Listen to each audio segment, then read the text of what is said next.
Bienvenidos a una tertulia más aquí en Radio y Televisión Solidaria. Vamos a tener un programa especial hablando de Sefarat Israel, el puente que nos une a los españoles, a los sefardíes, también a los israelitas también. Y hoy está con nosotros Miguel Díez. Buenos días. Buenos días, Dani. Bienvenido y bien hallado en este nuevo año, en este nuevo comienzo de año, temporada, sí, en el que vamos a abordar un tema que nos apasiona a los dos, que es el tema de Israel y nuestras andaduras por la tierra del Señor y la tierra de la palabra, y también de nuestra vinculación, ¿no? Tanto bíblica como, como hermanos pequeños, ¿no? de la vieja Noemí, ¿no? Sí, de Egipto llamé a mi hijo, mi primogénito, dice. Los que piensan que Israel está desechado de Dios están completamente trastornados, porque nunca se desecha un hijo, aunque sea un hijo rebelde. O la parábola del hijo pródigo se refiere fundamentalmente a Israel también, pero un hijo es para siempre, por lo tanto sigue siendo hijo de Dios, y de hecho el primogénito es el que al final tendrá la relevancia de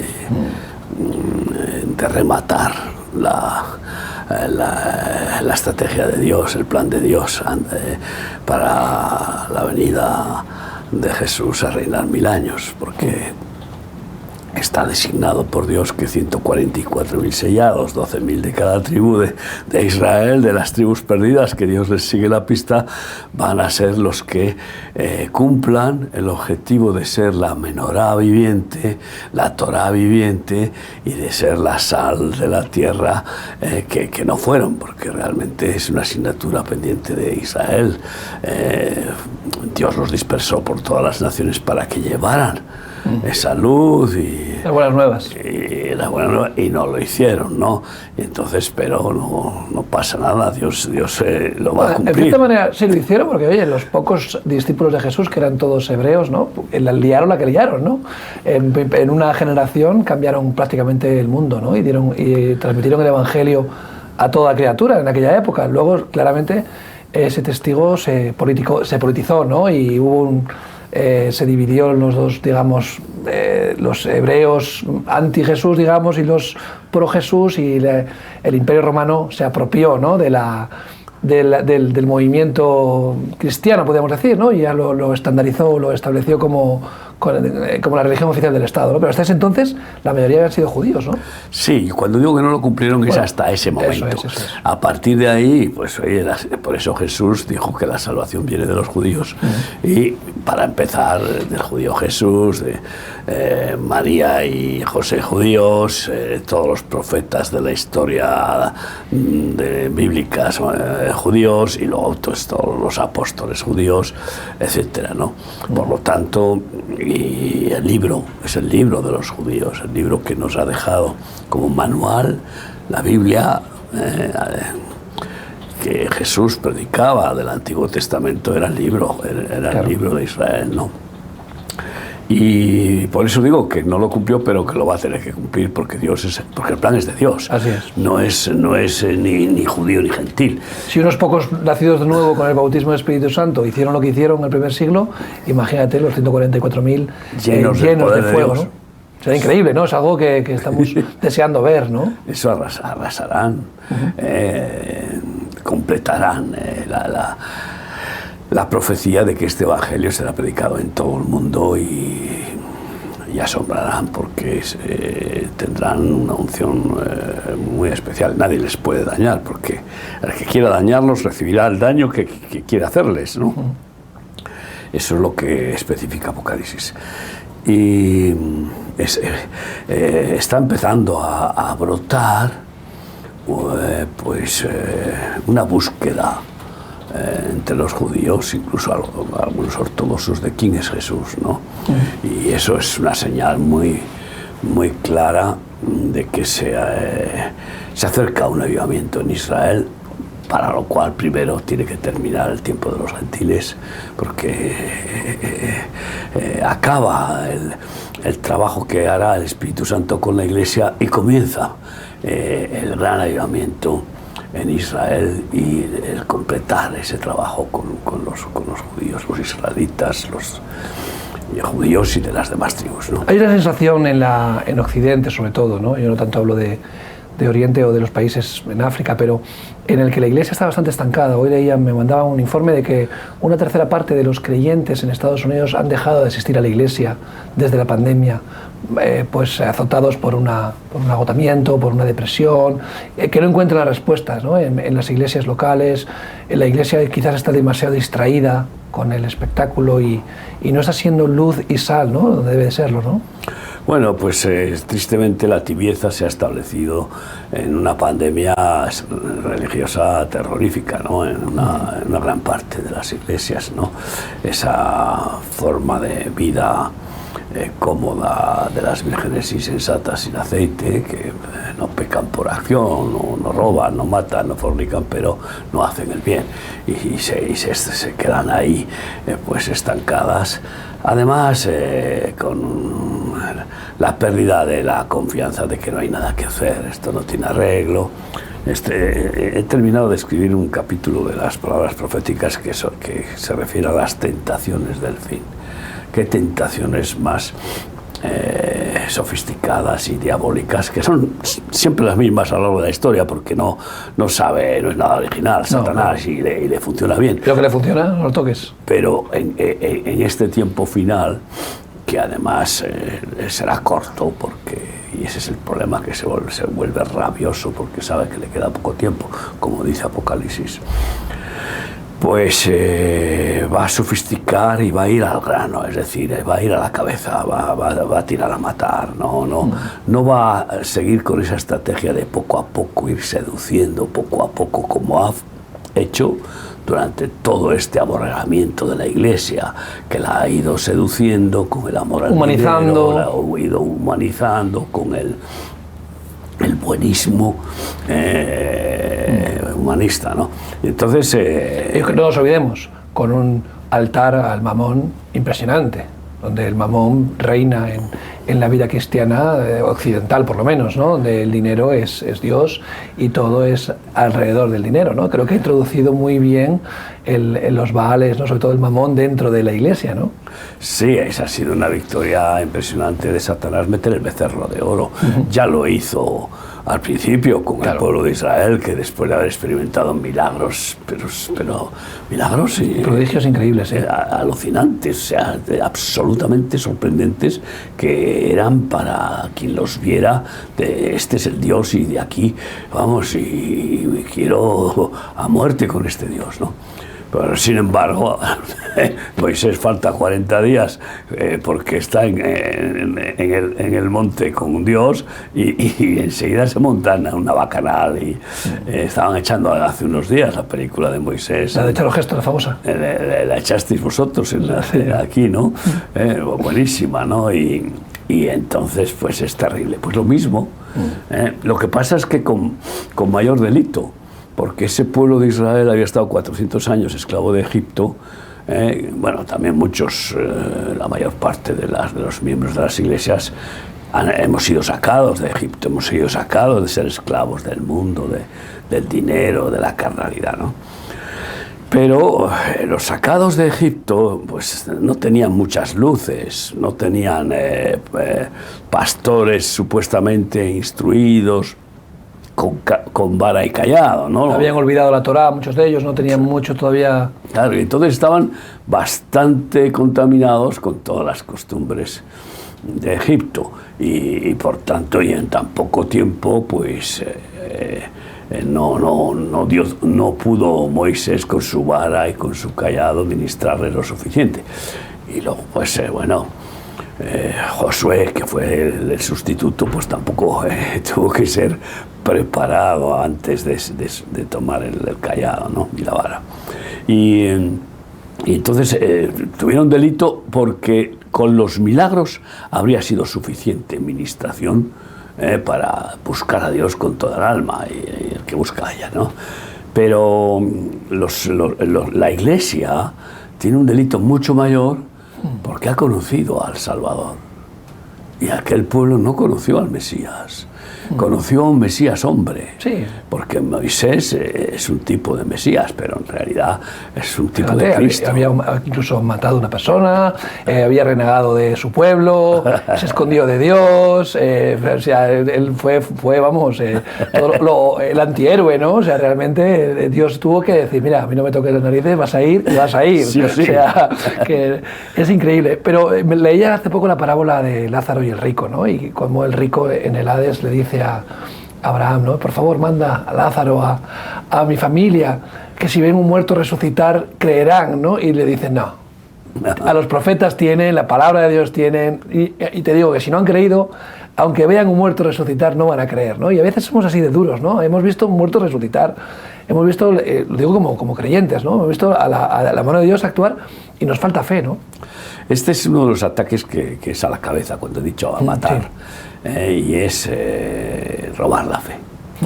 Que claro, primero pues le pone el oro del mamón y ya sabes, engarza las alas del pájaro en oro y ya nunca más volará al cielo, ya no levantará vuelo, porque tiene las alas pesadas con el oro. Entonces, esa expresión es importante. Primero los atonta con el aburguesamiento y con el confort y con el amor al dinero y a todo lo que se compra con dinero. Y una vez que están atontados, es como con esa anestesia, pues la fe ha ido menguando. Y el siguiente paso es robársela del todo. Es el tiro en la cabeza, ¿no? Es el dardo que rompe, destruye el escudo de la fe, ¿no? Y quedas indefenso total. Y empiezan las preguntas, pero ¿cómo va a ser que un Dios se haga hombre, ¿no? Y entonces el siguiente ataque es la pérdida de la fe en que Jesucristo es Dios hecho hombre y que resucitó de los muertos. Además, ese ataque lo va a potenciar a través de la gran ramera el Islam, que en el Corán lo dice bien claramente, que Dios no tiene hijo, que Jesús no murió ni resucitó.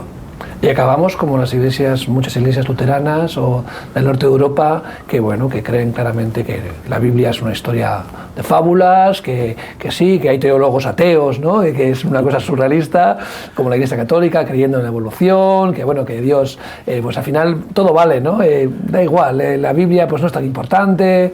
Que es como muchos judíos hicieron cuando se convirtió el Talmud en un libro, ¿no? Es tan importante el Talmud como la Torá. No ha llegado a ser más. Más importante incluso, ¿no? Claro, el Talmud, la Mishnah, la Haggadah, todos los libros que llaman de los sabios, pues son honrados más que la Torá, más que la Biblia. Vamos, hoy tenemos a luteranos que la palabra de Lutero es más importante que la palabra de Jesús, ¿no? Claro. O calvinistas, o pensamientos de pastores o de teólogos actuales, ¿no? Donde se inventan la palabra y contradicen la Biblia y los seguidores que son ciegos, ¿no? Que esa palabra de Lutero, que tuvo un valor importante para revolucionar y renovar una iglesia podrida, caduca, católica, completamente corrompida en la economía y en perversiones de todas las concupiscencias. Y fue un valiente, arriesgó su vida, pero por ejemplo pues dejó sentencias que todavía se mantienen en la iglesia, en muchas iglesias evangélicas, y es despreciar la epístola de Santiago, que la llamó epístola de paja.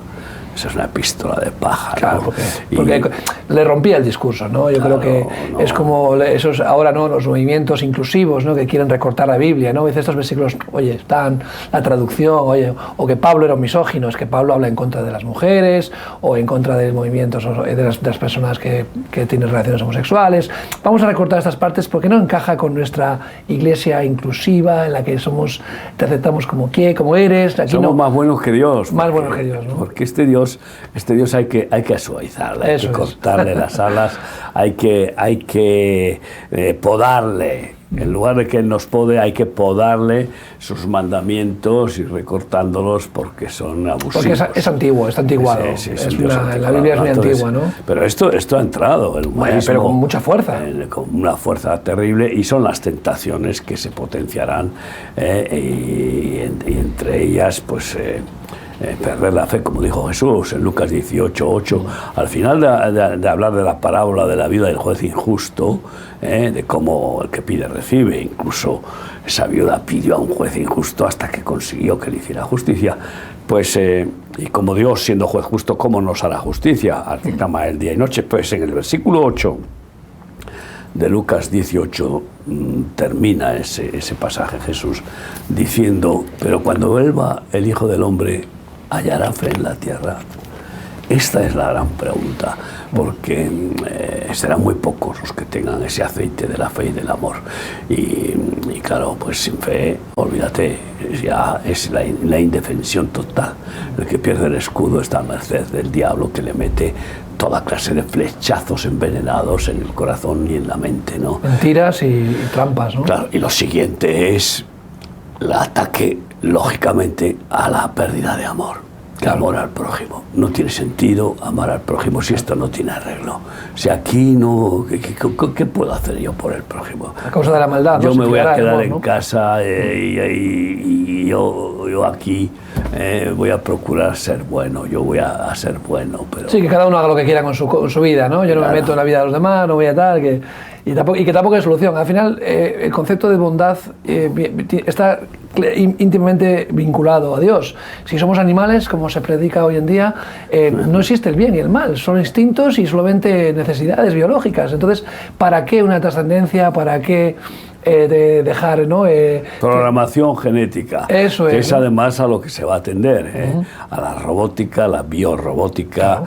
Y sí, a la fecundación y a la... bueno, se está hablando cada vez más de estos futuros distópicos, ¿no? Que hemos visto en las películas, ¿no? Donde uno para poder tener un hijo va a tener que escoger, ¿no? Biológicamente la descendencia y pedir permiso al gobierno y tener una renta per cápita alta, y bueno, me veo que van a querer meterme la mano ahí también, ¿no? Y ya están queriendo implantar en el cerebro para que el rendimiento intelectual y de reflejos o de lo que sea, de cualquier área productiva, pues se aumente a gran escala. Pero es el culto a la ciencia, que al final esa es también otra de las grandes tentaciones, ¿no? Desplazar a Dios por la falsa ciencia y darle culto a la ciencia. Sí, claramente, es una religión, es una secta. Y más aún, se está revirtiendo todo lo que es la búsqueda del Dios espíritu por la idolatría. Se está queriendo resucitar a la Pachamama como una diosa. Claro. Y hace poco un programa hablando del Dios Sol y de cómo el Dios Sol, pues cuidado, es inescrutable, no consiguen entenderlo, y que si le da por explotar, como pasó en 1800 y pico, que menos mal que no había satélites, pero que hizo un estrago de apagón mundial y etcétera, ¿no? Y que bueno, también tuvo una explosión del Sol que poniendo en peligro los satélites hace unas décadas. Es algo que está por pasar, o sea, antes o después. Eso va, una de las profecías suceder. que el Señor me ha revelado es cómo Dios va a quebrantar a todos estos sobrios de la informática. Bueno, no quiero ni mencionar sus nombres, ¿no? Endiosados y pues cumpliendo una profecía, y la luna brillará como el sol y el sol 7 veces más. Imagínate qué profecía. Fíjate. Que no se ha cumplido. Será una fuerza tan poderosa la que se manifieste a través del sol, que arrasará. Y se habla de que podríamos volver a la edad de piedra si el sol da una explosión en plan... sí, como hay una tormenta solar, la radiación puede destruir todos los microchips, ¿no? Podrían salvar los aparatos de válvula. O sea, aquel que tenga un radiotransistor antiguo, oye, quizás podríamos seguir transmitiendo y que nos escuchen en la radio, pero a través de internet sería imposible. Volviendo a Israel, tenemos el estereotipo de que Israel sigue siendo un país en el que todavía van con túnica, van con las barbas y tal, y solamente sacan imágenes en la televisión muchas veces de un Israel como medio medieval, ¿no? Y además, sobre todo, te sacan siempre a los radicales, ultraortodoxos, que son muy folclóricos y muy ruidosos, pero Israel es mucho más que eso hoy en día, no solamente lo que ha sido, porque Israel la historia es innegable, pero hoy en día es un país que ofrece una riqueza histórica, turística, arqueológica impresionante, ¿verdad? Bueno, para empezar, es uno de los países o el país más innovador en tecnología del mundo y el que más empresas gigantescas produce así como brotan, como si fuera por generaciones espontáneas. Startup Nation, llaman. Como la llaman en las startups, sí. Startups. Sí, bueno, que luego llega Google y las compra, o llega Microsoft, o llega Facebook y compra las grandes compañías. Bueno, de hecho, Intel y las grandes compañías tecnológicas están en Israel, aunque luego tú veas el chip Made in Taiwan, pero está diseñado y, claro, hay mucho boicot contra Israel, ¿no? Entonces fabrican muchas cosas fuera o las ensamblan, pero las grandes mentes de los avances tecnológicos más impresionantes del mundo están en Israel. Sí, y sobre todo en un mundo en el que va a venir una catástrofe alimentaria, que bueno, ya está ahí, la catástrofe alimentaria anunciada especialmente por la guerra de Rusia y Ucrania, que puso a temblar y a plantear una mortandad inmensa por hambre en Etiopía y en los países que dependen del grano de estos lugares, ¿no? Entonces, en los descubrimientos que están teniendo en cuanto a la producción agrícola y ganadera, sobre todo agrícola, son alucinantes. Incluso con una rentabilidad altísima. Bueno, empezaron con producir verduras con agua salada, que no es del todo salada, que no lo dicen. Claramente, pero que sí. Un porcentaje, no sé si de un 30%. Pero todo tiene que ver con sus limitaciones, ¿no? La capacidad de sobrevivir, ¿no? De un país tan pequeño en el que no pueden tener muchos terrenos para cultivar, aprovechan cada centímetro, tienen poca agua, inventan el riego por goteo, que es ahora un invento mundial que todo el mundo utiliza, desarrollan las plantaciones por aspersión, donde no utilizan la tierra ni siquiera, tienen avances tecnológicos impresionantes, cultivan algas en el desierto, yo lo he visto, que producen unas enzimas que producen una medicina que es carísima o sea, con lo que tienen, el dicho de si tienes limón a limonada, les sacan un partido a todos, ¿no? Sí. El otro día pude ver un reportaje, me parece, ya te comenté, sobre Negev, ¿no? Sí. Y aparecía allí un kibutz que no hace más que extenderse y ganarle terreno al desierto, con plantaciones y plantaciones, y bueno, de frutos traídos de Ecuador o de sitios que ahí supuestamente no podrían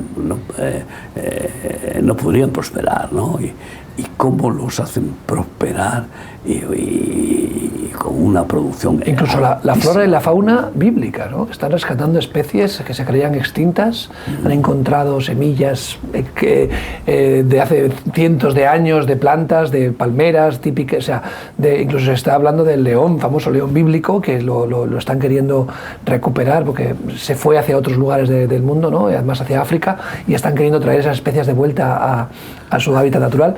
Esto también hace que Israel tenga un corazón endurecido, ¿no? Y que siempre hemos visto en la Biblia cómo Dios les bendice, les dio una sabiduría y ese toque divino, ¿no? Claramente de como pueblo escogido.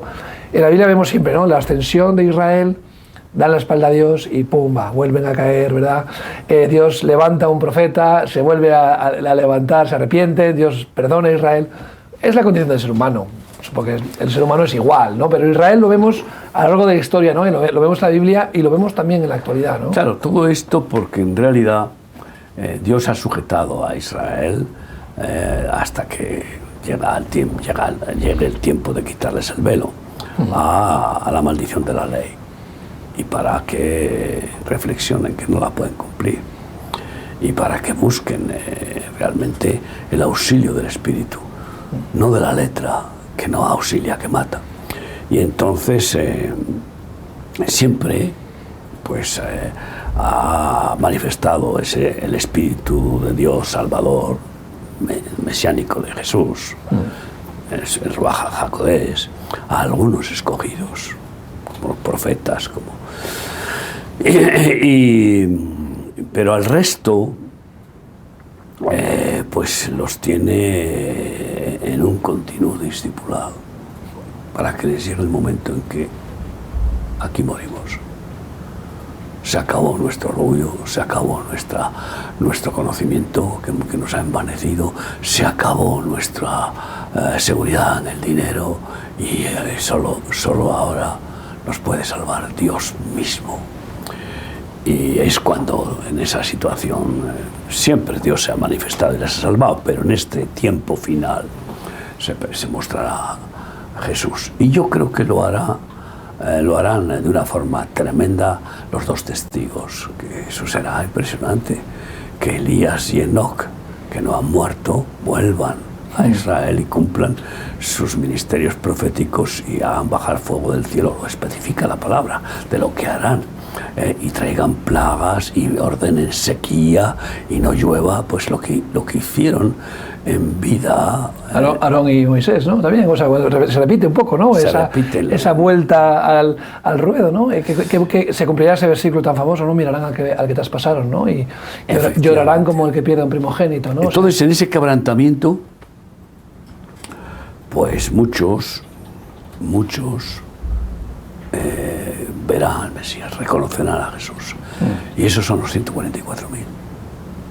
entre otros, de todos los que sean agarrados, tomados, escogidos, pues 144.000 son los ungidos, los más escogidos para la función bíblica final. Y nacerán con la administración de Elías y Enoc. Y claro, después que el anticristo rompa su pacto y mate a los dos testigos, a Elías y Enoc, a los 3 años y medio de haber pasado el pacto, porque resucita al anticristo, lo matan de una puñalada en el cuello, probablemente. Yo no me voy a Sisara y no sé si será hasta su propia madre quien lo mate o una mujer. Me huele a que será una mujer, porque además menospreciará a las mujeres, como está profetizado el anticristo. Y resucita, el falso profeta lo resucita porque Dios lo permite. Y a partir de ahí sucede el gran milagro de que no es el que resucita el mismo. El que no es, ya fue y será, sube del abismo.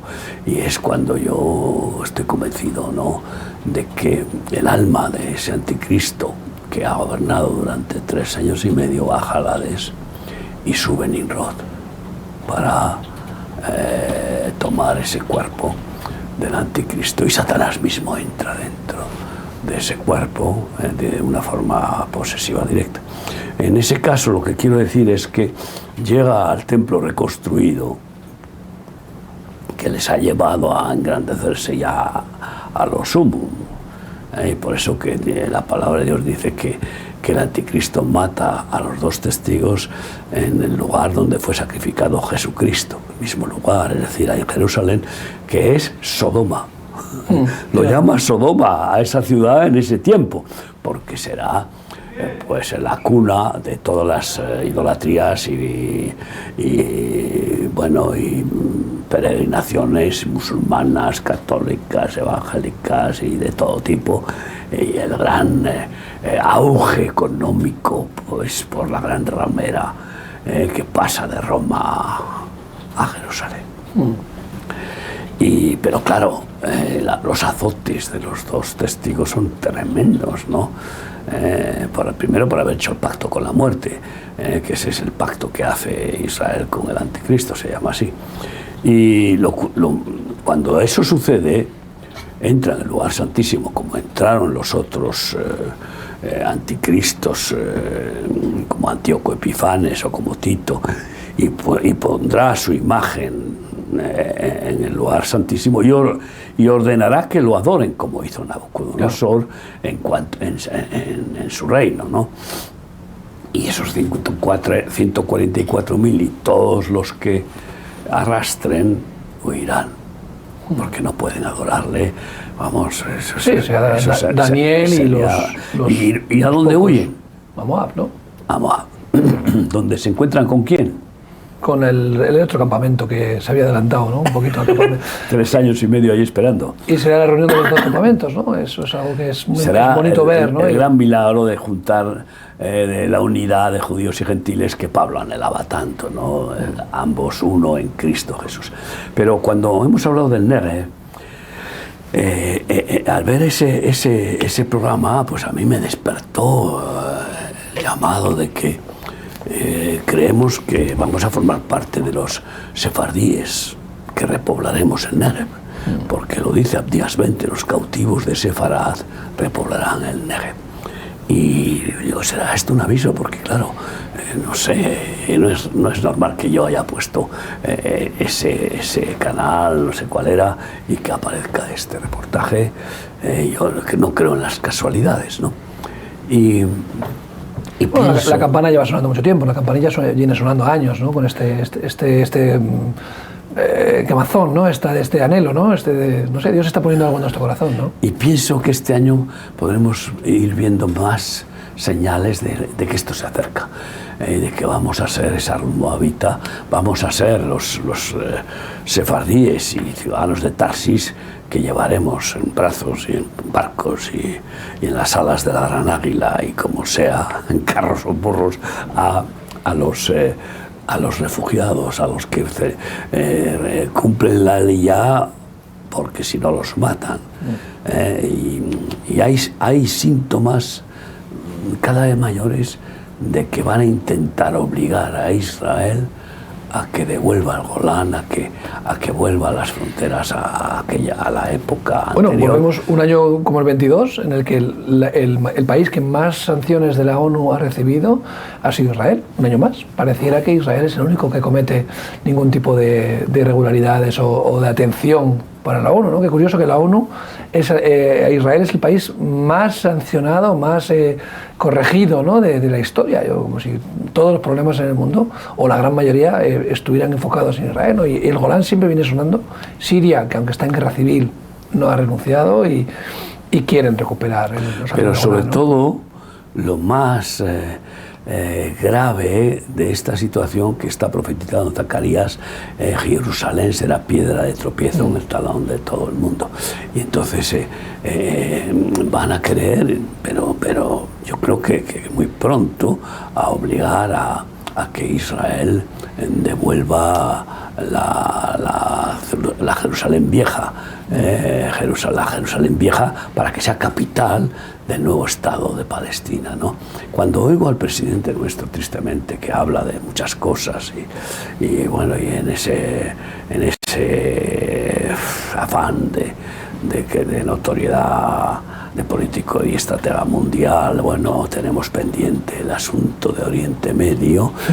Yo sigo insistiendo que no tiene otra solución más que se conviertan en 2 estados. Bueno, entonces notas. Siempre ha habido en la izquierda española siempre ha habido, o por lo menos la tendencia ha sido, ¿no? Cuanto más izquierda, más radical el partido, más pro causa palestina, ¿no? Y eso significa ser una causa anti-israelí, porque no hay una causa que defienda a las dos partes. Dice, oye, vamos a defender a los palestinos, pero también a los israelíes. No. Cuanto más pro-palestino eres, entonces el sentimiento, que yo creo que es antisemita, va en contra, ¿no? de Israel. Más progre eres, sí. y más justo encima, ¿no? Que lleva a boicotear a Israel, a la marca Israel, los productos israelíes, porque claro, están haciendo un apartheid, porque claro, vuelven otra vez a sacar, ¿no? Y desconociendo y calumniando y engañando la realidad. Así es. Porque Palestina, primero, no es un país, es un protectorado de Israel. Y segundo, si no fuera por Israel, si Israel le cerrara por completo ese territorio y no, como diciendo, no quiero saber más nada de vosotros, les cortaría la luz que no pagan, el agua que no pagan. 90.000 palestinos no entrarían a Israel cada día a trabajar y saldrían. Estuvimos en este último viaje, pues 5 días en Palestina, en Belén. y 3 en Galilea. En Galilea, y 2 en Galilea. Entonces, por primera vez era una asignatura pendiente. Nunca habíamos ido con un grupo a Belén y a Palestina, ¿no? Entonces, nosotros estamos haciendo incluso un trabajo social en Belén, ¿no? Que ahora pues lo hemos tenido que interrumpir, primero por la pandemia, etc. Pero íbamos con un palestino de chofer, y él iba con el autobús, salía, entraba, y si acaso le miraban, tal, y hay un fluir, pero constante, de palestinos que trabajan en los hoteles de Israel, que trabajan hasta en hospitales, o que trabajan, porque Israel necesita mano de obra. No olvidemos que Palestina está gobernada por terroristas. Tanto Al-Fatah como la OLP, como son partidos que se han legalizado, como aquí podido ser Bildu, otros partidos políticos se han legalizado, pero que ellos no han renunciado a la violencia. Son partidos terroristas que respaldan la violencia y que cada vez que tienen oportunidad lanzan cohetes y matan a cualquier traidor. No hay cristianos en Palestina, han desaparecido. Todos los árabes que eran muy pocos cristianos, hay, pero muy pocos. Muy pocos, quedan prácticamente reducidos a nada, ¿no? Algunos por supuesto, católicos. No hay judíos, está prohibido. Un judío no puede entrar en Palestina. No puede entrar en Palestina. Los palestinos pueden entrar en Israel, los judíos no pueden entrar en Palestina. Una de las maneras una de las cosas que como cristianos o como creyentes en Jesús hemos hecho mal durante 2000 años es cómo acercamos a Jesús a Israel, ¿no? También Dios ha permitido que no sepamos o que no hayamos dado con la clave. Hemos hablado de Lutero, como al final renegó de los judíos porque quiso convertirlos. Hemos visto cómo quiso decir que quemen sinagogas. Hitler usó mucho los escritos de Lutero para odiar a los judíos. Durante 2000 años hemos acusado a los judíos de la muerte de Jesús, históricamente hablando, ¿no? Y algo que Dios nos ha hablado en las últimas décadas, ¿no? Es consolad a Sion, orar por la paz de Jerusalén. No tenemos que predicar, como digamos quizás lo hemos hecho en otros lugares, sino amar y de una manera desinteresada al pueblo de Dios, ¿no? Y eso es lo que hemos hecho acercando a miles de personas a Israel, ¿no? En estos viajes, ¿no? Claro, la evangelización que se ha pretendido en Israel es intentar cambiarles de religión, cuando ellos tienen la religión verdadera, claro, que no salva, pero es la verdadera. La única que Dios dio, se la dio a los judíos en el Sinaí, a través de Moisés, la Torá, la ley, para condenar. O sea, que esto está claro, murieron 3000 en el monte a continuación. Entonces, pero es la única religión.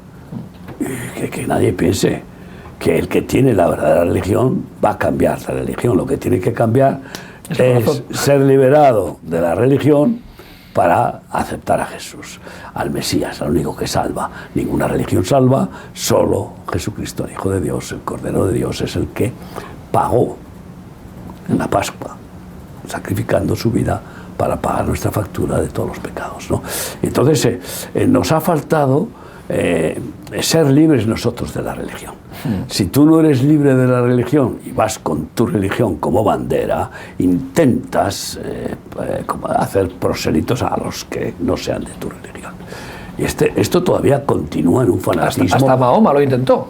Claro. Hasta Mahoma lo intentó, ¿no? Que fue iluminado y que él llegó el Corán y quería que todos los judíos se convirtieran al Islam. Y no se convirtieron, por tanto renegó de ellos y entonces ya como que juró masacrarlos, ¿no? Que es algo que ha ido pasando a lo largo de la historia reciente, ¿no? Pues eso ha pasado con Lutero igual. Pero el problema no es ya solamente eso. Incluso, pues muchos católicos, que muchos son antisemitas, católicos, y no pocos protestantes, pero muchos que no son antisemitas, pero tienen un exceso de celo religioso, proselitista, y creen que si no se convierten los que son de otra religión a la suya, no van a salvarse. Y con esa buena intención, supuestamente, tienen que cambiar la religión. Y este es el error. Tú eres primero el que tienes que ser liberado de la religión para no ir con la letra que mata, para no ir con el orgullo religioso, para no intentar imponer y ser liberado para vivir en el espíritu, que es amor. Y amar y el provocar a celos a Israel, no hay otra manera que por el amor. como saben las mujeres, ¿no? Con intelecto no lo vas a conseguir. No saben más que los, no vas a llegar intelectualmente, ¿no? ¿Quién sabe más de religión de la historia que aquellos que llevan 5.000 años desde niños, bum, bum, bum, bum, bum, investigando, leyendo y memorizando, y se la saben en el original, además? Y pretender darles clases, pues es una ridiculez y una soberbia. Pero cuando los judíos ven que tú tienes ese amor incondicional, sin esperar nada a cambio, y como a mí me dijo una vez un judío cónsul, pero tú de verdad me amas, no se lo podía creer. Y una embajadora en uno de nuestros congresos que se sentó a mi lado en la primera fila, ¿no?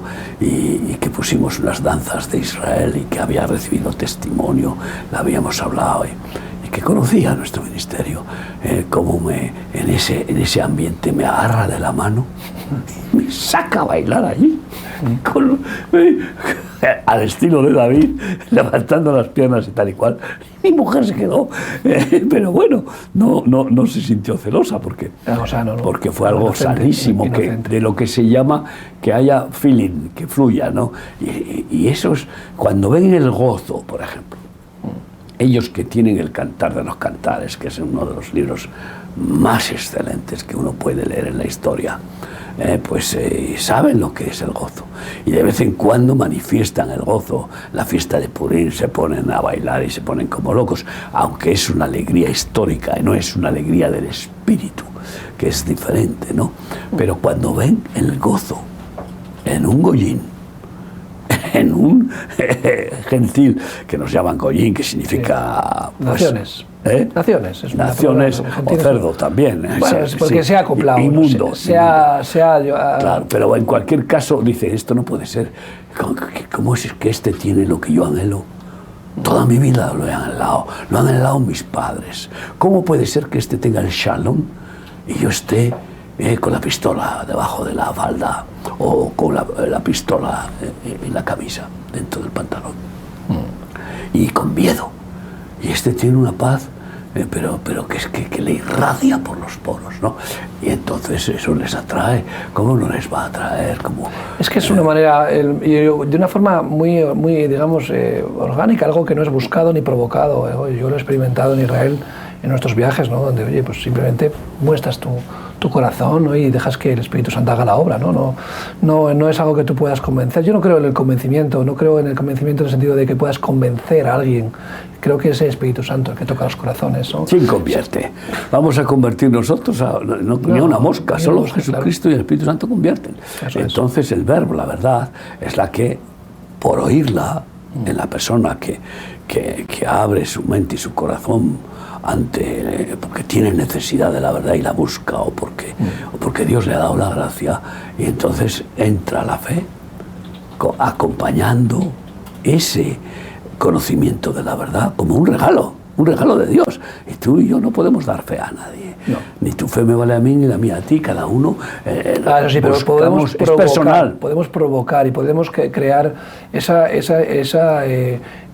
no es una envidia, sino esos celos de decir, oye, ¿cómo es que yo quiero lo que tú tienes, ¿no? Y eso pasa con judíos, pasa con cualquier persona. Cuando tú entras en una habitación, las personas tienen que ser impactadas, el espíritu tiene que sacudirse dentro, ¿no? de esa persona, ¿no? Aunque sea un cadáver, ¿no? Andante, pero tiene que producir esa luz, ¿no? Y que echa fuera las tinieblas, ¿no? Y cuando viajamos a Israel, cuando viajamos con los grupos que o van por primera vez o repiten con los grupos que hacemos, siempre, ¿no? se intenta, ¿no? transmitir ese amor, y no solamente es un viaje de turismo, no es un viaje turístico en el que vamos a conocer sitios, que está muy bien, pero es un viaje primero de discipulado, es un entrenamiento, ¿no? intensivo de 7 días, donde la palabra y la enseñanza abundan, pero también son experiencias, vivencias, donde tienes encuentros con personas, donde puedes mostrar ese cariño, donde puedes también consolar a Israel, oye, pues acercarte al Yad Vashem, que es el Museo del Holocausto, conocer ese episodio, ¿no? de la historia reciente.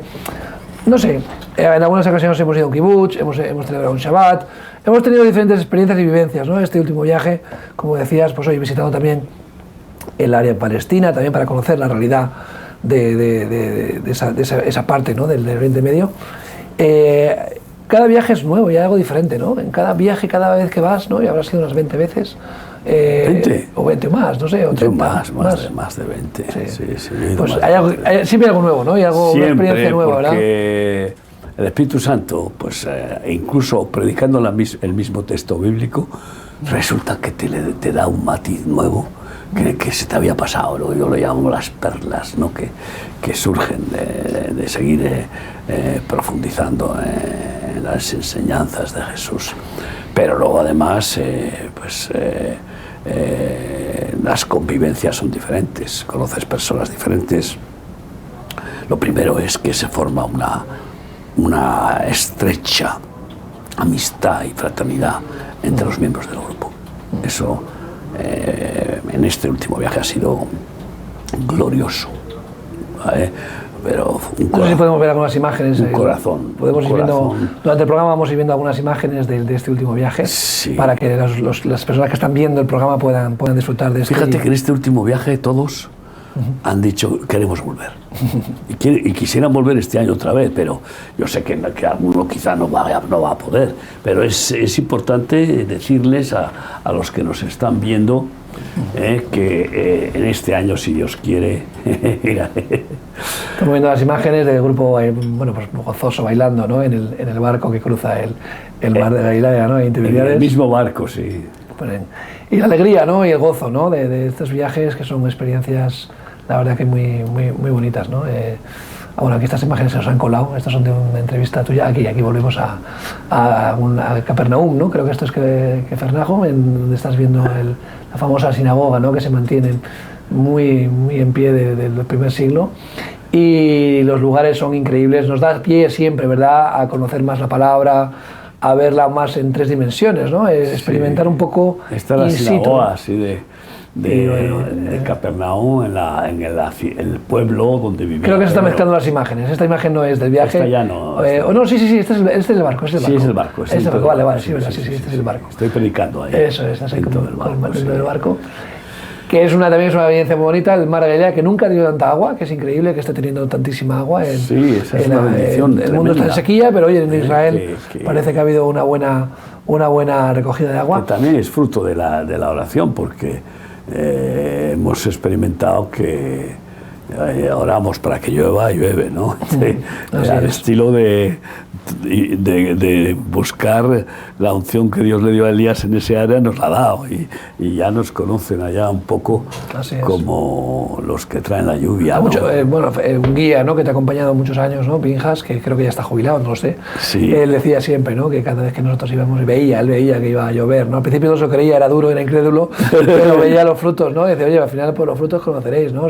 No me digas tanto lo que crees, sino muéstrame, ¿no?, por tus obras, tu fe, ¿no? Le he llamado a este viaje. Ajá. Le he llamado porque el cariño tan grande, hijo, no veas cómo me recibió. Estaba comiendo con unos americanos que le habían invitado, porque todavía hace sus cositas, ¿no? Hace sus cositas de forma quizás selectiva, ¿no? Con grupos pequeños de otro nivel, ¿no? 80 años, ¿no? Tiene 86 o 86 tiene, sigue activo. Sigue activo. Te copiaba tus prédicas ya, ¿no? Últimamente sí, al final te robaba ya las prédicas, te agarraba tus truquis y tus pequeños tips, ya se apropiaba de ellos, ¿no? Sí, para mí era un gusto ver cómo de alguna manera había cambiado hablar sobre piedras muertas, hablar sobre la roca viva, ¿no?, que es de Jesús, y ya pues predicaba, pues porque claro, se había entusiasmado él realmente, que se había vuelto ateo con el Holocausto, judío, que toda su familia, o casi toda, fue sacrificada en los campos de concentración. Pues estaba con esa tentación, que es una de las que va a haber en este final de los tiempos. No, ya hay. ¿Dónde está Dios? ¿Cómo Dios permite esto? Es lo que está pasando en Ucrania, ¿no? Y que muchos están perdiendo la fe. Porque dicen, ¿y Dios qué pinta aquí? Dios, ¿cómo permite esto? Si existe, nos está dejando abandonados, ¿no? Bueno, puede pasar eso, pasa en África, pasa en... Claro, en es Asia. que eso va a pasar... A lo largo de la historia ha pasado en constantes ocasiones, ¿no? Claro, al ver las tragedias Injusticias. y las guerras y justicias, pues muchos van a contender con Dios y culparle a Dios y decirle, no, tú no puedes existir, porque si no, no permitirías esto. Es decir, que Dios, tú tienes que ser como yo creo que debes de ser, más bueno, tan bueno, que a los más asesinos y más perversos les tienes que dar besos y premios, ¿no? O sea, no sé cómo explicar.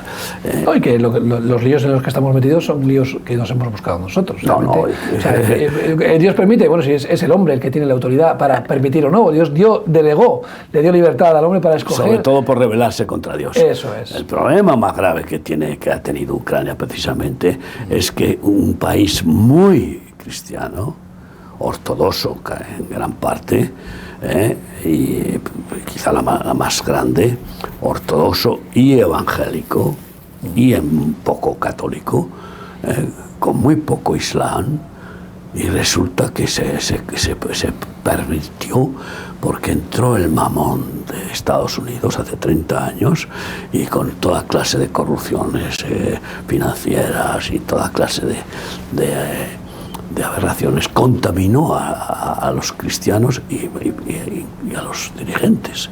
Y entonces pues han provocado a Dios. Es que porque Dios no se despista y Dios castiga. ¿Y para qué? Para que se recuperen en el primer amor y las primeras horas. Bueno, ese es otro tema. Pero en cualquier caso, pues estamos hablando de que ir a Israel es algo primordial, no solo por buscar las huellas de Jesús, no solo por experimentar cómo el Señor está allí a pesar de toda la rebeldía que hay, de todo el amor al dinero que hay, y de que Tel Aviv, por ejemplo, es uno de los puntos más babilónicos y perversos del planeta, o de que los obcecados religiosos dan cabezazos a la pared y siguen ahí obcecados en querer vencer con la letra. En fin, todo eso no le hace perder a Dios su amor y su misericordia, y por eso pues va a tratarlos como siempre les ha tratado, con la vara muy fuerte, más que a ningún otro pueblo, para que se conviertan de verdad, ¿no? Y ir a Israel para mostrarles la compasión y la misericordia de Dios, eso es lo que nos pasó con Pinhas. Él comprendió que no le podía culpar a Dios, porque entonces, ¿cómo podía ser librado de haber matado al Mesías? Como lo hemos matado todos. Con nuestros pecados y delitos. Entonces, ¿qué? Cúlpale a Dios y tú matas al verbo divino hecho hombre, al Mesías, que da su vida hasta la última gota de su sangre por tus pecados. Por lo tanto, si no hubieras pecado, no habría venido a dar su vida. Con que un solo hombre no hubiera cometido ningún pecado, ya ese habría vencido el peso de la ley, la habría cumplido, y entonces no habría sido necesario que viniera el Mesías. Pero no permitió eso Dios. Entonces todos hemos matado a Jesús, ¿no? Por nuestra maldad, y culparle a Dios pues es una aberración. Ir a Israel para provocar a celos a los judíos, para experimentar esa transformación de un amor inefable hacia Israel, al cual le debemos todo. La salvación viene de los judíos, Jesús judío, María judía, los profetas judíos, el libro, la Biblia judía, el Evangelio judío. Entonces, bueno, ¿y para qué vamos a hablar de las multitudes de bendiciones científicas y farmacéuticas, etcétera, que nos han beneficiado a lo largo de la vida? Pero eso no es tan notorio.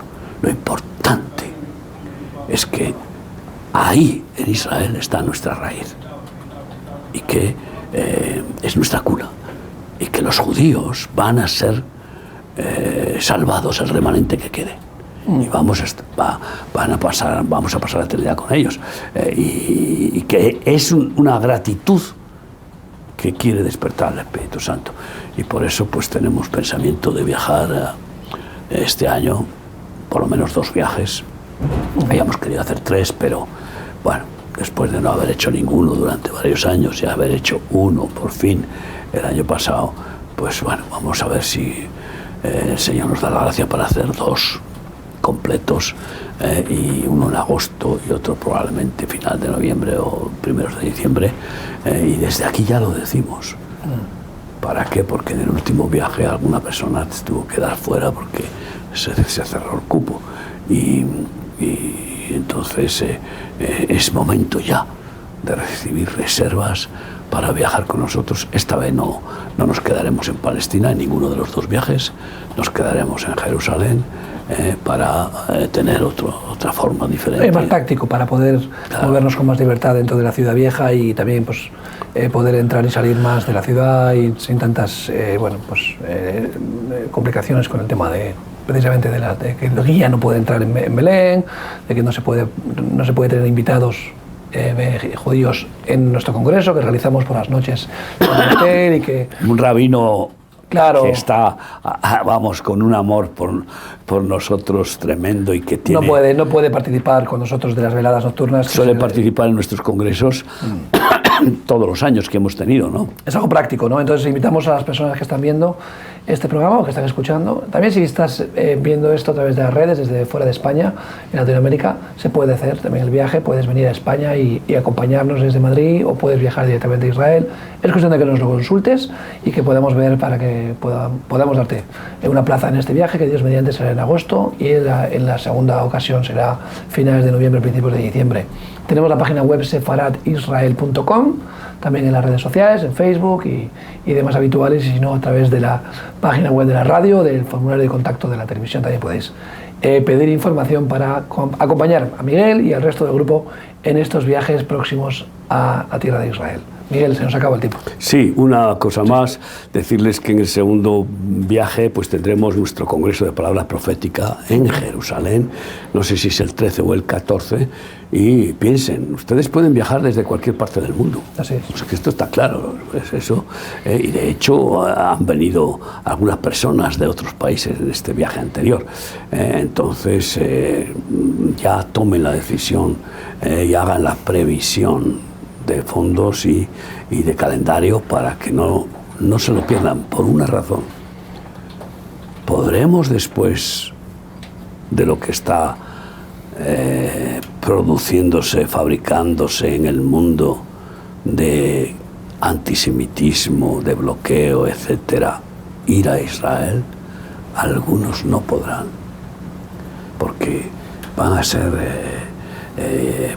estorbados los vuelos, incluso hasta prohibidos en algunos casos, y porque claro, si hay una decisión incluso de la ONU por la rebeldía de Israel, que no va a ceder. ¿Tú crees que puede ceder la Jerusalén vieja para que sea capital de Palestina y que le entren 1 millón de palestinos ahí en la misma Jerusalén? Vamos, estarían locos si hicieran eso, porque sería como abrir ya la puerta para la invasión terrorista y para cualquier barbaridad. Por lo tanto, como no van a ceder, pues pronto va a tener conflicto a nivel mundial, y entonces quién sabe si después no va a tener usted oportunidad de visitar, pues eso, Israel, y de tener esa función espiritual importante y renovar su amor por el pueblo escogido, que sigue siendo pueblo escogido, aunque para gran parte sea pueblo rebelde. Pero al final nos unirá a los 2 pueblos, judíos y gentiles, en Cristo Jesús. No desperdicie usted esta oportunidad y ya haga todo lo necesario para que vayamos juntos a Israel. Dani también acompañará en algún viaje, y bueno, eso es para nosotros algo entrañable, y los que viajan con nosotros saben que damos el alma ahí para bendecirles. Les esperamos. Vamos a orar, Dani. Sí, despedimos, Señor, esta tertulia y este tiempo en el que, bueno, queremos buscar tu luz y tu palabra. Queremos ser, Señor, inspirados y también poder inspirar a otros, Señor, y que nos utilices, Señor, como candeleros, Señor, que lleven tu palabra vaya a todos los rincones de la tierra a través de este programa, Señor. Bendice la radio, la televisión y el resto de programación en el nombre de Jesús. Amén. Amén. Hasta pronto. Sin más, El Señor bendiga. nos despedimos.